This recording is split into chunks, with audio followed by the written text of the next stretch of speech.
Младиот Горан Темилковски, кој боледува од тумор на мозокот, замина на операција во Турција, откако специјалистите во земјава го информирале семејството дека сите ресурси за интервенција се исцрпени. За операцијата, анализите и испитувањата се потребни 12.000 евра. Граѓаните веќе ја докажуваат својата хуманост, се донирана сметка, а повтор пат и членовите на Сдруженијето Гласот на животните побараа помош од граѓаните.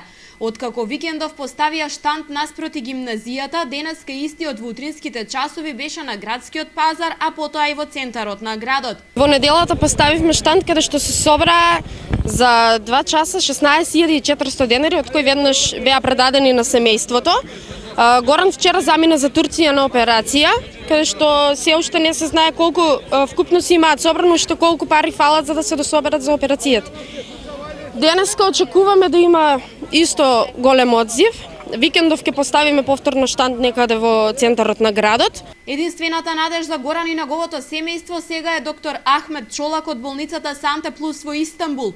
Хуманите граѓани, корисници на услугите на Телеком, можат да донираат по 100 денари со повик на телефонскиот број 070 143 163. Од вчера официјално е ставен во функција број за донации на ВИП. 100 денари се донираат со повикување на бројот 143 467 без префикс. Викендов хуманитарни забави ќе се одржат во одделот Велешките кафулиња и ноќни клубови.